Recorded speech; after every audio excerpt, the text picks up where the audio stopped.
जय श्री राम।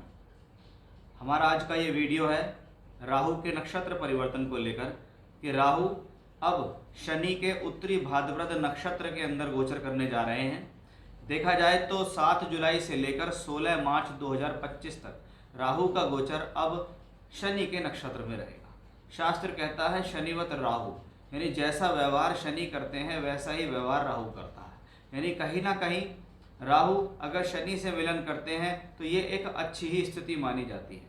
लेकिन बहुत बार इसको कुछ शास्त्रों में कहा गया है कि राहु शनि की युति बहुत हद तक अच्छी नहीं होती। इस दौरान व्यक्ति अपने कर्म को भूलकर ऐशो आराम के प्रति आकर्षित हो जाता है।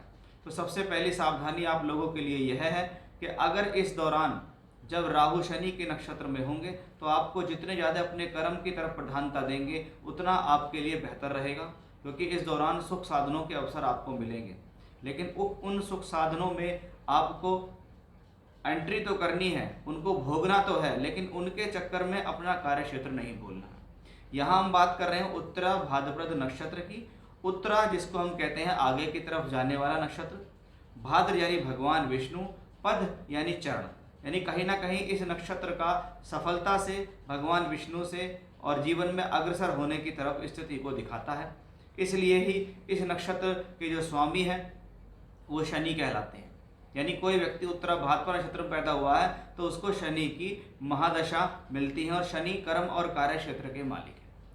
यहाँ राहु मीन राशि में बैठे हैं। मीन राशि जिसको हम मत्स्य कहते हैं या मछली का एक युग्म जो एक दूसरे के पीछे लगातार चक्कर लगाता रहता है, इस तरीके का एक युग्म होता है जो कि एक जल तत्व राशि कहलाती है। उत्तरा भाद्रपद नक्षत्र मीन राशि में ही होता है और राहु को भी कहीं ना कहीं हम मत्स्य मछली का प्रतिरूप कहते हैं। बहुत से लोग तो राहु की रेमेडी में ये भी कहते हैं कि अगर आपके घर में एक्वेरियम है तो आप राहु से संबंधित यानी काली मछली को पालिए, उसकी सेवा कीजिए तो वह आपके लिए बहुत ज़्यादा बेहतर रहेगा। यानी राहु यहाँ मीन राशि के अंदर खुद मछली तत्व लिए हुए शनि के नक्षत्र में किसी न किसी प्रकार से सकारात्मकता आपके जीवन में दिखा ही रहे हैं। शनि को देखें वर्तमान में तो वो कुंभ राशि में है, बृहस्पति की राशि में राहु है तो बृहस्पति को देखें तो वो वृषभ राशि में है। यानी इसका मतलब वर्तमान समय में अगर हम देखें तो राहु गुरु की राशि में, गुरु वृषभ राशि के अंदर, एक शुभ राशि के अंदर, एक धन की राशि के अंदर है। राहु शनि के नक्षत्र में है और शनि इस दौरान चल रहे हैं अपनी कुंभ राशि के अंदर।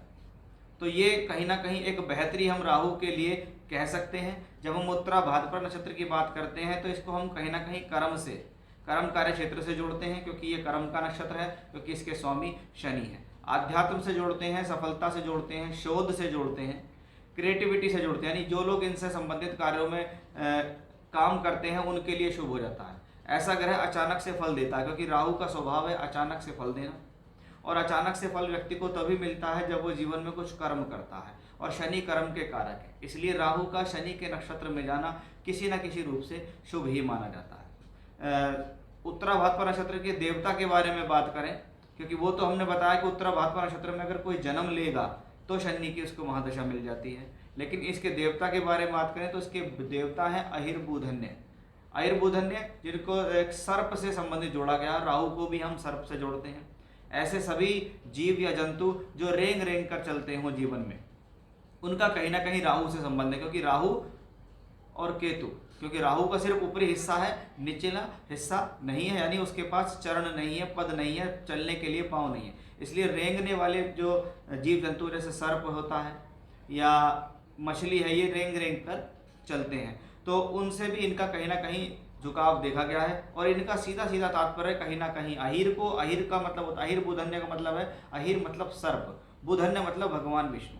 यानी एक बात स्पष्ट है कि बार बार जब भगवान विष्णु का इसमें संपर्क दिखाई देता है, तो ऐसी स्थिति में जब राहु शनि के नक्षत्र में गोचर करते हैं तो आप इस दौरान हनुमान जी की उपासना कर सकते हैं, आप इस दौरान शिव जी की उपासना कर सकते हैं, या जो भी ईश्वर, जो भी इष्ट सर्प को धारण किए हुए हैं, जैसे भगवान गणेश सर्प को बांधते हैं, भगवान शिव गले में धारण किए हुए हैं, भगवान विष्णु सर्प के ऊपर लेटे हुए हैं, तो इनसे संबंधित देवी देवताओं की पूजा करने से आपको कहीं ना कहीं बहुत सकारात्मकता मिलती है, जिसमें आप नारायण कवच, विष्णु सहस्रनाम, त्र्यंबकम मंत्र, सुंदरकांड, हनुमान चालीसा या रुद्राष्टकम का पाठ या शिवलिंग पर जल चढ़ाना या रुद्राभिषेक आदि करना ऐसी स्थितियों में बहुत ही शुभ माना जाता है।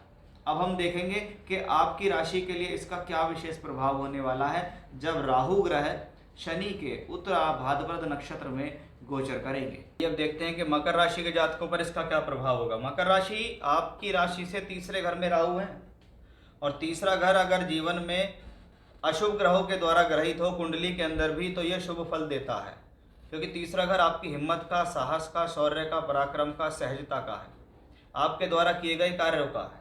और उस जगह अगर कोई अशुभ ग्रह आ जाए तो कहते हैं ना कि तपती धूप हो तो उसके अंदर ऐसे इंसान को भेजो जो कठोर हो। अगर आप किसी के नर्म इंसान को भेजोगे तो झुलस जाएगा, जल्दी से तप जाएगा, भाग जाएगा वहां से। लेकिन व्यक्ति कठोर है तो उस परिस्थिति से लड़ लेगा और अपना काम करके आएगा। तो राहु, शनि, मंगल, सूर्य और केतु ये ऐसे ही प्लैनेट हैं जो कठोर भावों में शुभ फल दे सकते हैं। अब तीसरा घर क्या है, उसमें राहु है, इनोवेशन कराने का घर है, अपनी वजह से कुछ चीज खोज के लाने का घर है, सहजता का घर है, हिम्मत का है, वीरता का है, पराक्रम का घर कहलाता है तीसरा घर।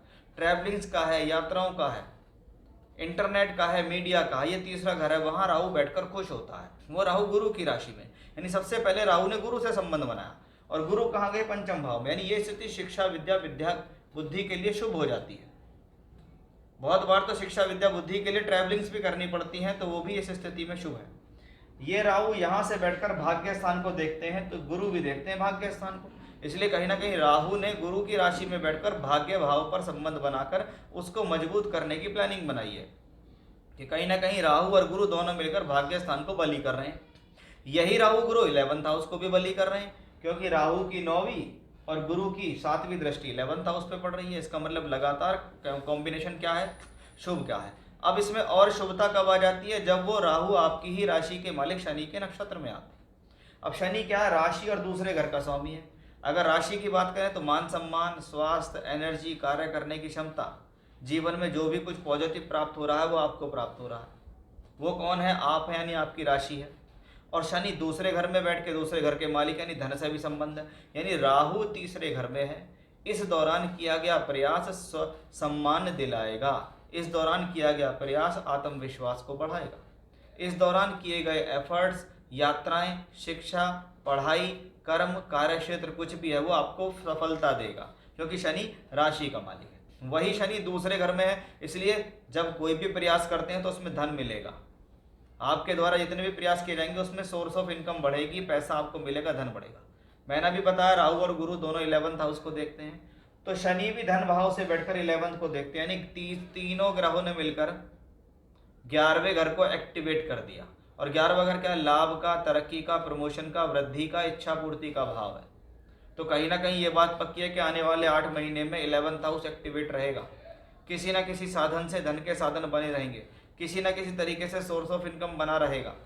और इसको कनेक्टेड करने वाला प्लेनेट कौन है, राहु है, तीसरे में बैठा है, गुरु की राशि में है, शनि के नक्षत्र में है, तीनों मिलकर 11th को देखते हैं। इसलिए कहीं ना कहीं ये स्थिति मकर राशि के जातकों के लिए बेहद खास और शुभ रहने वाली है, क्योंकि यहाँ राहु का ट्रांजिट भी शुभ, जिसकी राशि में है वो भी शुभ और जिसके नक्षत्र में है वो भी शुभ हो जाता है। बस थोड़ी सी सावधानी रखनी है, किसी भी तरीके की जल्दबाजी नहीं रखनी है, और आप देखिएगा राहु का यही ट्रांजिट आपको सकारात्मक परिणाम भी देगा। जय श्री राम।